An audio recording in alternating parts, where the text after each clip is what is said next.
We have this incredibly bloated financial sector. It's a phony crisis. They don't have to be cuts. We know how to get out of a Great Depression. You spend money. If we take a look at the typical worker, they're not doing fine. Hi, I'm Dean Baker. I'm your host for Mostly Economics. Today we have with us Robert Pollin, who's the Distinguished University Professor of Economics, gotta give him his due, at University of Massachusetts at Amherst, also the co-director of the Political Economy Research Institute. And I should also mention that he's the president of the board of the Center for Economic and Policy Research. So I have to treat him with respect. So thanks for joining us, Bob. All right, Dean. So we got a lot of stuff to talk about here. I'm sure you've heard the line "Trump crazy." We seem to be getting firestorm of Trump craziness, and I guess where I want to start is probably the firing of Lisa Cook, Federal Reserve Board Governor Lisa Cook. What should we make of that one? Well, I mean, just at the purely level of general politics and where the country is, it sure seems a lot like what you would expect from the authoritarian dictator takeover attempt. I mean, the charges against Lisa, such as they are, they have proven absolutely nothing. They haven't even tried anything. And he's claiming he has the right to fire her, which he doesn't. Whatever the charges are, I mean, it used to be in this country that we have this presumption of innocence and you get to make your case. He's denying her that right. The fact that she is an African-American woman, the first African-American woman to serve as a governor of the Fed, is probably not inconsequential in terms of his behavior and decision-making. On top of that, of course, Trump wants to be able to be in a position to blame the Fed if the economy moves into stagflation, which it looks like there's a pretty good chance it will be. Yeah, it is striking, probably worth mentioning. Again, I'm not a lawyer here, but I'm just going by what I've heard from people who are experts, that even if she did what she's charged with, and just to be clear, what she's charged with is she took two mortgages out, two different properties, and identified both as her principal residence. And that's not clear that's even a crime because they have to show intent. Anyhow, apparently, again, according to experts, not myself, usually when there are cases like this, because apparently it's not that uncommon for people to put down something as their principal residence when they're actually vacation home or whatever, typically that's settled out of court with a fine. This is not typically a felony, doesn't go to trial. So this is kind of extreme. Again, I'm not going to defend her. I have no idea what she did or didn't do. So if she broke the law, I'm not going to defend that. But just realistically, it's sort of like if she had a speeding ticket for going 65 in a 55-mile zone, shouldn't do it, but that's not the sort of thing you'd think you'd get thrown off the Fed for. And that, again, basing on what experts are saying, that's sort of like what we're talking about here. So right. And Pulte, the guy, this young man who's in making the charges against her from his position at the home mortgage board. I read yesterday, he said, well, this crime is punishable with up to 30 years in prison. Yeah, I suspect there's no one who, again, not being at all the lawyer here, but I have no idea what in fact the maximum sentence is for something like that. But I'd be willing to bet if there's anyone who actually is serving a lengthy sentence for something like this, it's because they've done things like drug dealing and money laundering, whatever, and this is what they can nail them on. But I think it's a safe bet that there's no one whose only offense was that they put down two homes as a principal residence and they ended up spending multiple years in prison. I really, really doubt that. Yeah. And I also read somewhere that the total for 2024 in terms of people being convicted at any level for this exact crime, the total was 36 people in the whole country. 36. Yeah. So this is not something that is generally considered any kind of serious offense, even if she is guilty of this thing that she's being charged of. The other point that needs to be made here is that this guy Pulte has pretty much said he's gone on a fishing expedition. I mean, it's not that this was just randomly came to his attention, in which case, again, based on legal experts, not my own assessment, it would go to the inspector general. If they thought there was actually something there, they would pass it over to the Justice Department, but most likely would never even get to that level. But that would never be made public. When the Justice Department, their standard practice is they don't comment on ongoing investigations. They comment when they have an indictment, and then we'd all see, okay, here's exactly what she's charged with. So this is totally improper. They're going through our mortgages. I don't know if they've been through yours, through mine, but they're going through our mortgages, which they really have no business doing. Again, if something's called to their attention, that's one thing, but they're not supposed to be looking at people they consider political enemies and seeing if they could find some impropriety in their mortgages. Well, let's move on. No, we got the Fed. Actually, it is worth saying a little bit more about the Fed because, again, you and I have both written on the Fed, been critical of the Fed. It is a problematic institution. I was reading a piece by Adam Tooze yesterday, 2 days ago, I forget, and he was saying it's unfortunate that you have Democrats, liberals, progressives defending the Fed, and I have to say I'm largely in agreement with him in the sense that it's not. It's not a democratic institution. It's probably the best way to put it. So we have the governors who are appointed by the president and serve 14-year terms in principle. Most don't serve that long, but in principle, the terms are 14 years. And then you have the 12 regional bank presidents, and those are appointed largely by the banks in the region. And that's problematic. Yeah, I mean, right. Many of us have been very critical of the Fed. I mean, if we just take kind of the standard tool of inflation control that the Fed has, which is to move the short-term interest rate that it controls directly, the federal funds rate, up and down. I mean, the underlying premise of that is that if we are facing inflationary pressures, the assumption is that's due to workers acquiring excessive bargaining power, which is then leading to higher wages, which then leads to businesses marking up prices to cover their increased labor costs. And so that the Fed policy of controlling inflation is therefore to weaken workers' bargaining power by raising the interest rate, which makes the workers the sacrificial lamb for inflation control, no matter what the cause of the inflation is. And in this particular case, the driver of inflation, such as it is Trump's tariffs. It's not workers getting higher wages. So the debate within the Fed, how much should is it time to lower the rate? If it is time to lower rates modestly, it's because Jerome Powell and the other board governors think that, the labor market is now soft enough. We aren't in a situation where workers are going to improve their living standard.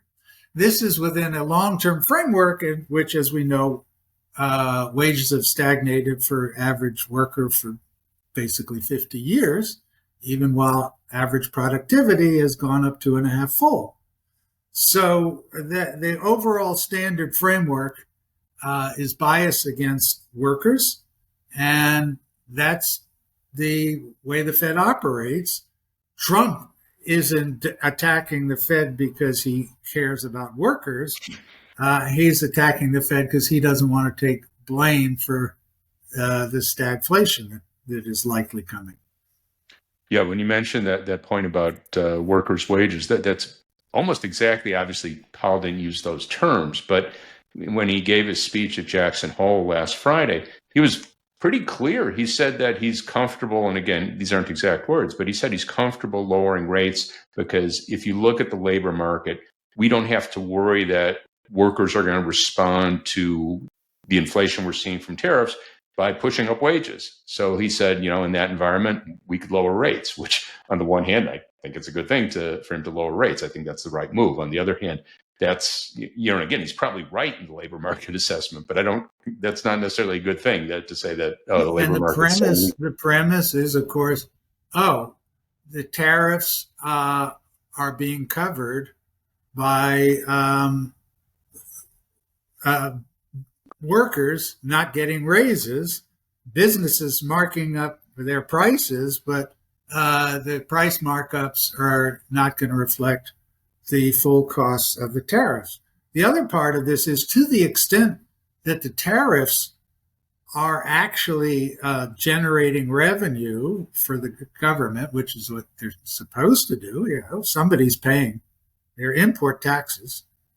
It is a regressive tax if it's getting reflected in price markups. It's a regressive tax, meaning that people that buy these consumer goods at higher prices are paying this tax, as opposed to having taxes being progressive, meaning that higher income people pay proportionally more taxes. Yeah, it's kind of ironic that we're hearing Trump celebrating all the money that we're getting from tariffs. And, I don't want to ever try and get in Trump's head. It's a pretty messy place. But he really does talk about it like he thinks the other countries are sending us checks, which is a little bit mind-boggling. I mean, we're used to politicians, and particularly Trump, not being very honest with us. But, he gives every indication outwardly, and again, I have no idea what he actually thinks, but he gives every indication outwardly that he thinks China is sending us a check, that India is sending us a check, that Brazil is sending us a check.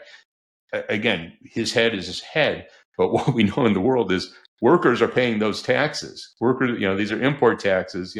China's not sending anyone a check. This stuff comes in from China, and whoever's importing it, whether it's Walmart, whoever's importing it, they're giving a check at the customs office, and it is kind of incredible that he does not seem to understand. Yeah. And so then how much do they mark up? I mean, it's a very simple calculation that I did.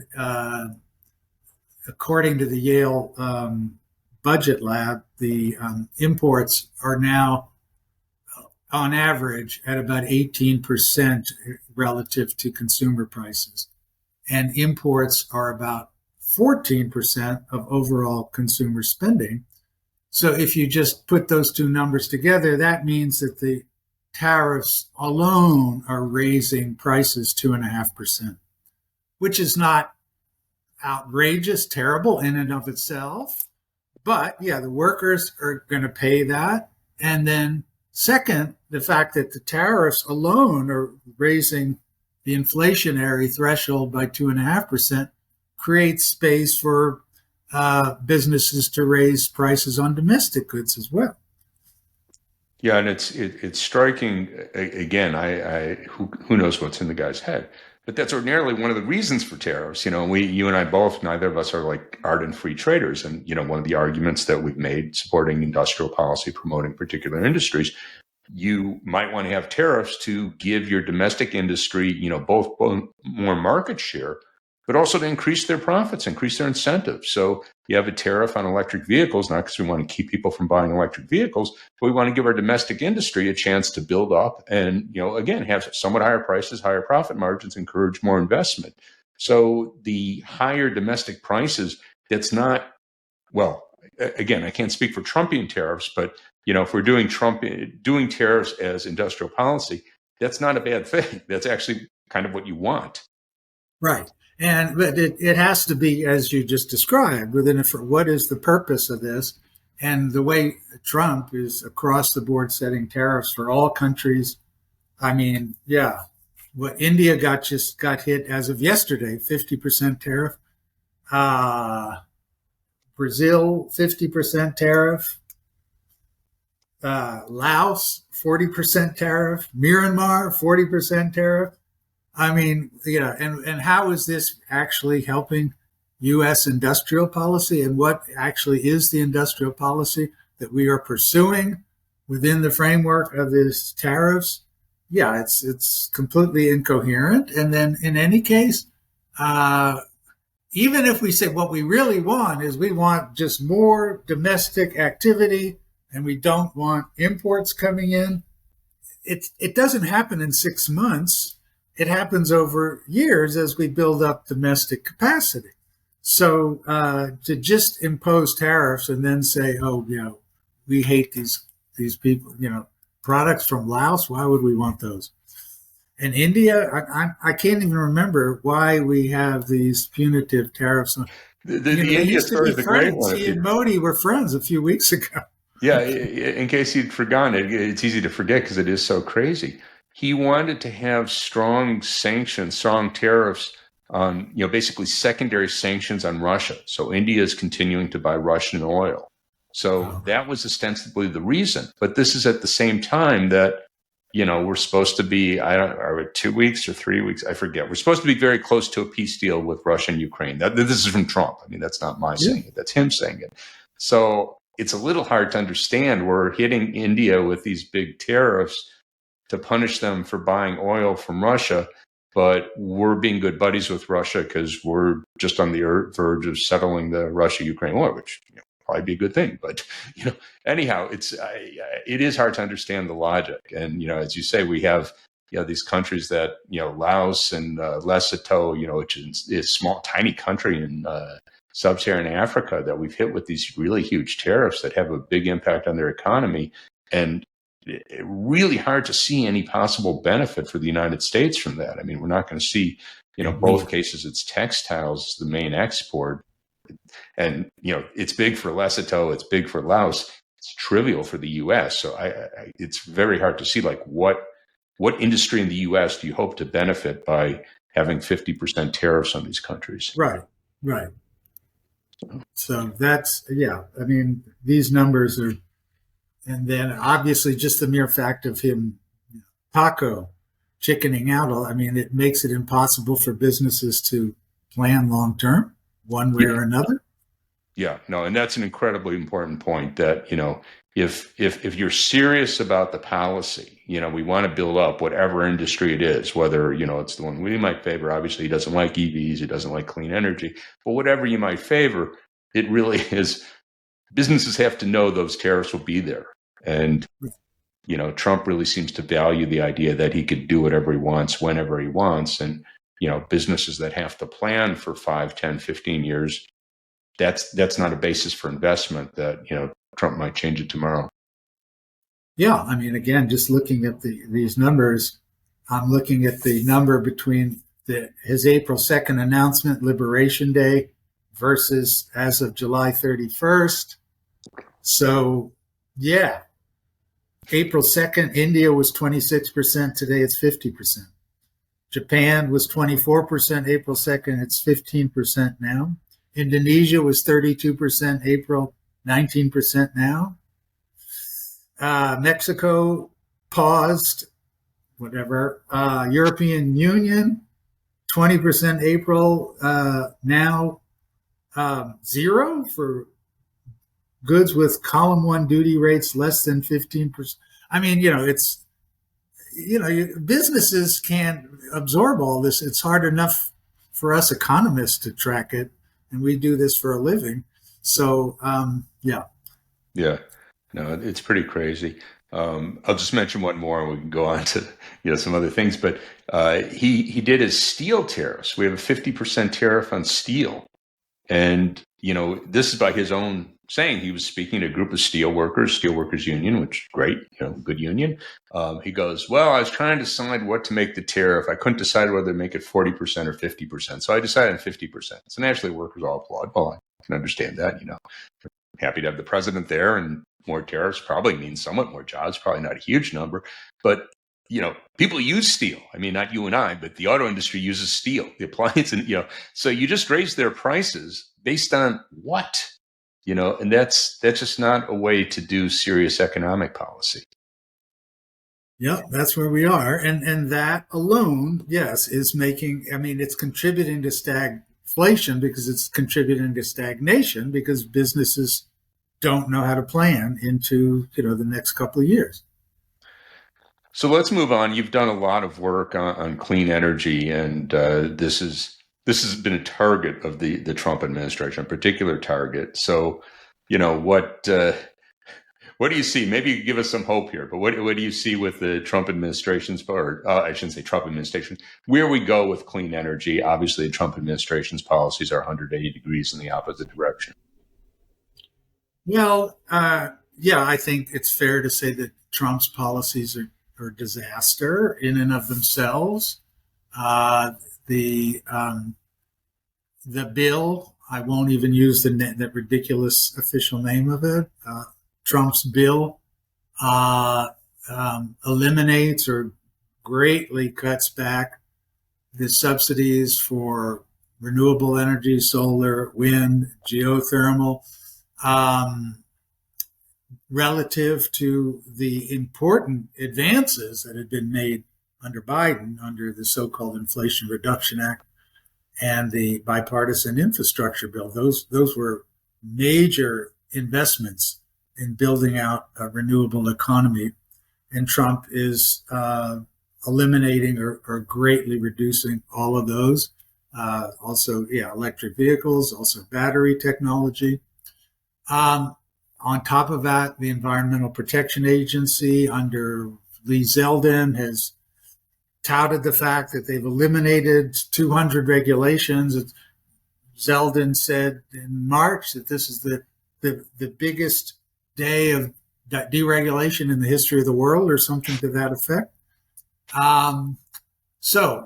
According to all of those indicators, this is a disaster. And of course, climate crisis is still real.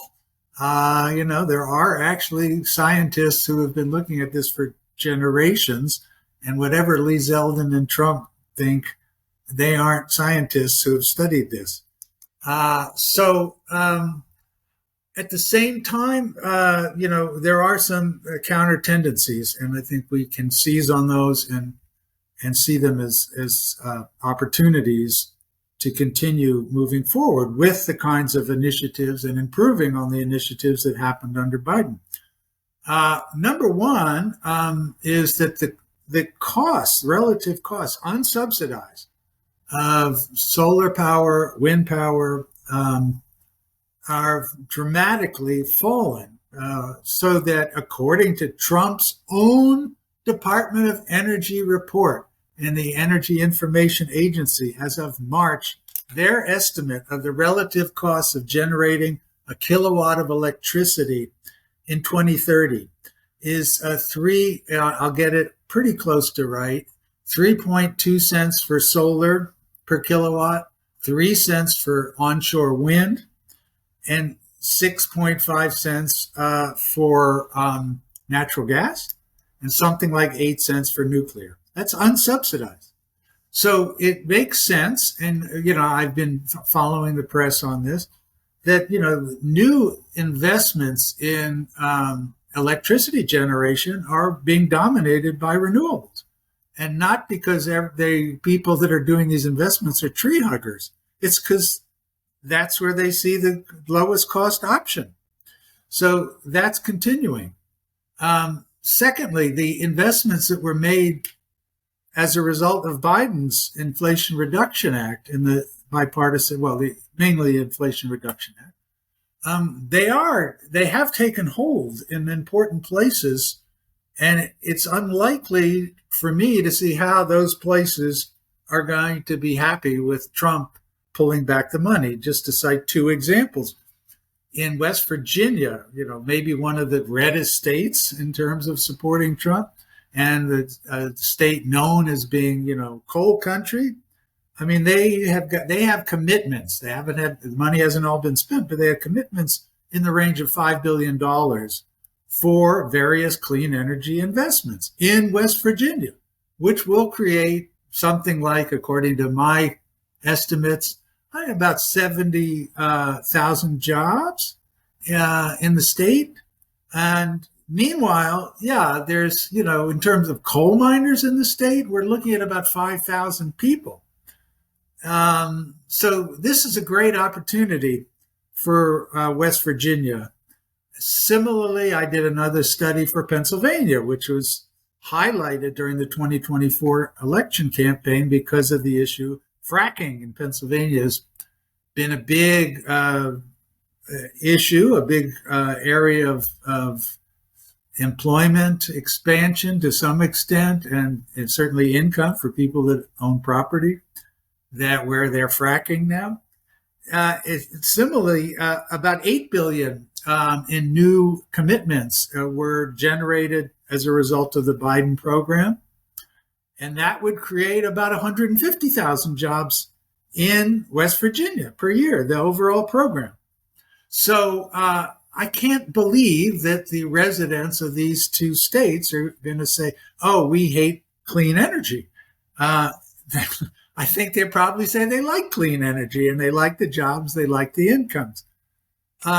So that's a second factor. And a third factor, purely on a political level, we do have counter political initiatives going on in the state of New York.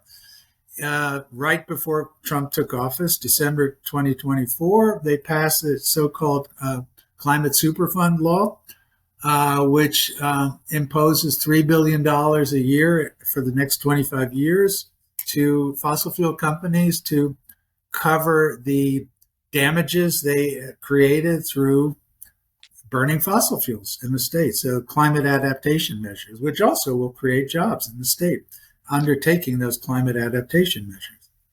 Yeah, it's incredible how, Trump, the right, and more generally has been able to turn this jobs argument on its head that, they've highlighted the coal miners, and, it is a sad story that you've had many coal miners lose their jobs, but, most of the coal miners have already lost their jobs. I mean, I'm not saying it's a good thing, but that's the reality. And it wasn't because of the climate regulations. It was because of basically they went to strip mining. So you need many fewer people to tear off the top of a mountain than you did to do underground mining, the traditional mining that was done 30, 40, 50 years ago. So most of those jobs are long gone. So you're mentioning in West Virginia, 5,000 miners. I remember I looked back at the data going back in the 50s. I think that's something like 150,000 people employed in the coal, which is just incredible. I mean, West Virginia, it's quite a story because it used to actually be a major state population-wise. And obviously it's no longer. I think they have, shows how I think about things, but I think they have 4 members in Congress, whereas if you go back to 1950, I think they were in the top 10 in terms of the most populous states. And a big part of that is the coal mining industry collapsed, in terms of employment. It's not in production. I mean, they're actually producing more coal today probably than they did, maybe not today, but 5 years ago, they're probably producing more coal than they did in 1950. But it just is much more capital intensive. They don't need the workers. So anyhow, I mean, we continue to hear the mythology that, there's this massive loss of coal mining jobs when those are long gone. So there's still coal miners. I don't trivialize it that are, have their jobs at risk, but that's nothing compared to the jobs that will be created as you're talking about in clean energy, installing, maintaining, clean energy sources. So they've really turned that on its head, I should say. And one of the other things that, I did this study commissioned by NGOs in West Virginia, is to think about those 5,000 coal miners that are still there. And if we're going to phase out their jobs, we do it in a way that protects their living standard. And the way I calculated that was to say, okay, those that are going to retire, their pensions are fully guaranteed. Those that are going to stay working, you are guaranteed another job. You're guaranteed a job at your existing wage, at least. And if needed, retraining and relocation support. I did that.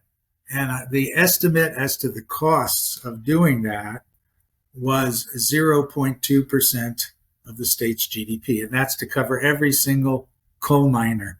So it's 0.2% per year for the next 20 years. Yeah, so that's not exactly going to bankrupt the state.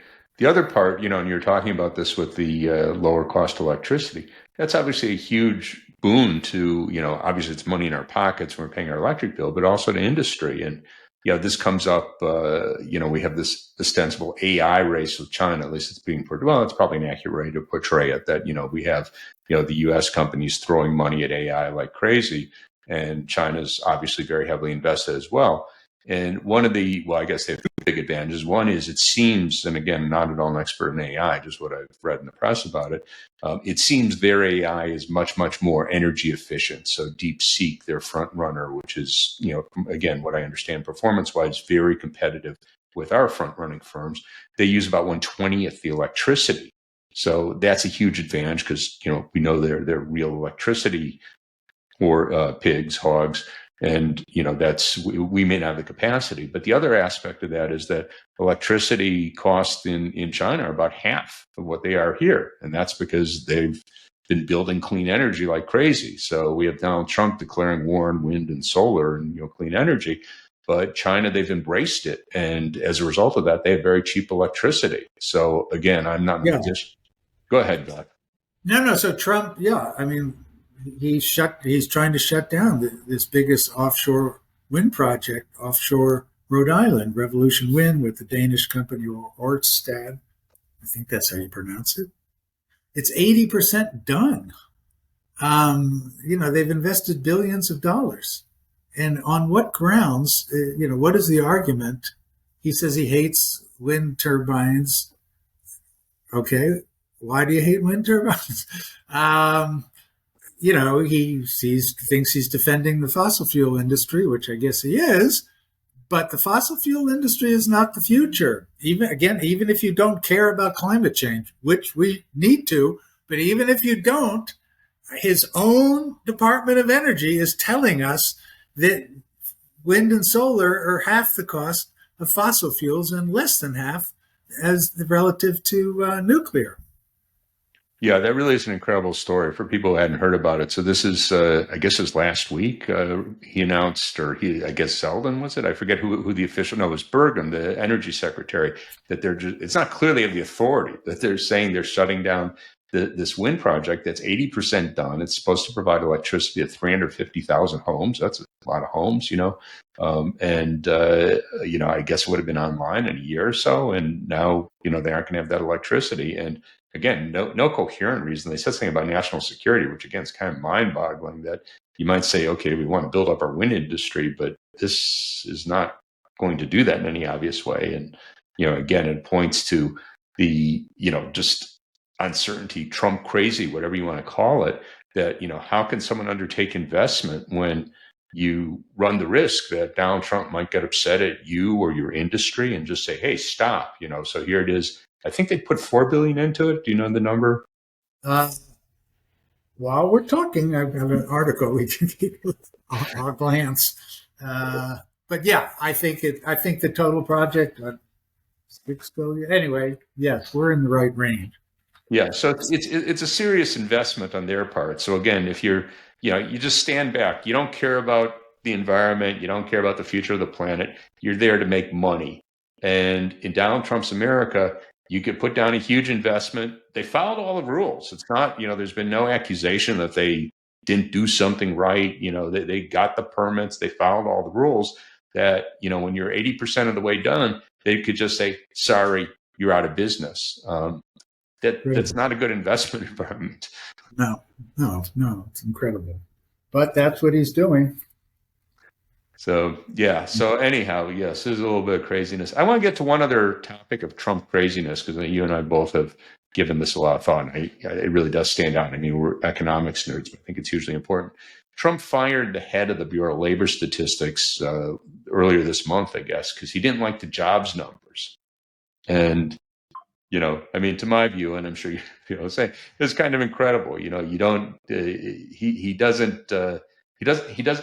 He claims she was rigging the numbers against him, which is just, again, kind of mind-boggling. And, one of the things that, we value as economists is the U.S. data was kind of the gold standard. I mean, nothing's perfect. It's a huge economy, huge labor market. There's some room for error.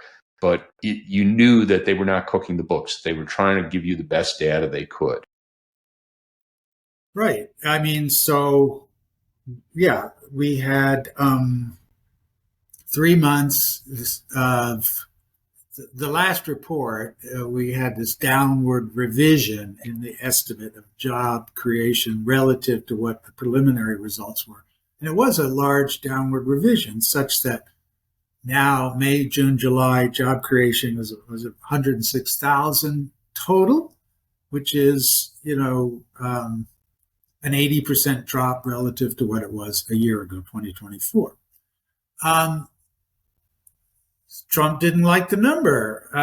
There's no evidence whatsoever that anybody was cooking the books. There's no way they could cook the books. without it getting out, because we know that hundreds of people contribute to the surveying and the calculations, the methodology. I myself have some former students that are sitting there participating in this. They're serious people. They take their job seriously. They could be wrong about things. If they're wrong, they're willing to listen to arguments as to how to improve the methodology. You yourself, Dean, have made great contributions in terms of ways in which we can improve measuring price change, inflation, and labor job creation. And you and I could maybe disagree on one or two things, but the point is there's ways to do this that are serious, and Trump has no basis whatsoever for his claims that the BLS or the director was manipulating things to oppose him. And if this becomes the standard, that the only statistical reports that are going to get out there are ones that are favorable to Trump, well, yeah, then we're well on our way to the kind of authoritarian society that I myself couldn't have believed was possible even 8 months ago. Yeah, it is scary. I will say, going a little bit more, I had the misfortune. I don't usually watch the Sunday shows, and I have no idea why I did the Sunday morning news shows, but I guess because I wanted to see about this. And they had Kevin Hassett on, who was Trump's head of his National Economic Council. And I knew Kevin, years ago. He's a conservative economist, and, that's okay. I talked to conservative economists, and we could have serious conversations. I mean, I would disagree with him, but, we could sort of agree we're talking about the same world, and, he'd use the data, and we're using the same data. If he interpreted a different way, we could talk about which was the better way. So, as I say, I knew him somewhat. I'm not going to claim we were close friends, but, I considered him someone I could talk with, see as a serious person. Anyhow, so he's on the Sunday shows, and he was saying he completely misrepresented what Trump said, because if you read his Truth Social, he said she cooked the numbers. He said explicitly, no one could be that wrong. So he wasn't attacking her for being inaccurate. He was saying she cooked the numbers, which, again, as you said, it's loony. It's impossible. You have too many people involved in the process. The Bureau, in fact, she doesn't even see the number till it's already prepared. So they have, it's like, as someone made the analogy, it's like you have an incredibly elaborate meal where you have, 10 main courses, 8 appetizers, desserts, and you have all these different people working on it. Each one is working from a recipe, and you have the chef overseeing the process, but the chef isn't preparing this salad and that. They're just overseeing the process. And that's kind of where the head of the Bureau of Labor Statistics fits in. There's cookbook stuff. It's all public, so there's no issue of transparency. It's all fully open. And she just comes out and goes, here's the numbers, And so anyhow, so Kevin turned that on its head, even though Trump was very explicit that she was cooking it. He said, oh, the problem is inaccuracy. And, again, Kevin knows very well that, that this is a complex process. And again, if he had complaints, if he knows how to make the numbers more accurate, he'd have an open door at the Bureau of Labor Statistics. Come down here, tell us how we could calculate the unemployment rate better, or the number of jobs created. Tell us how we could do that. Be an open door.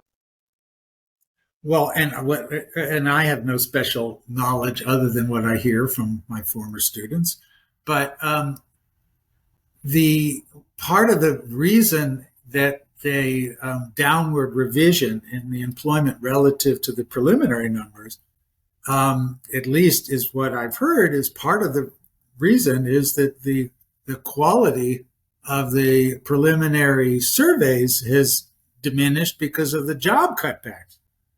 They don't have the staff that they had a year ago, and that therefore, the numbers going to bounce around more than they used to when they had better coverage. Yeah, it really is incredible. So they cut the budget, and then they complain about them doing a bad job. It's, I guess you could say it's Trumpian. Yeah. So any other things we should hit on before I let you go here? Well, I think we've covered a lot of important things, and this is being that I'm the nominal president of CEPR.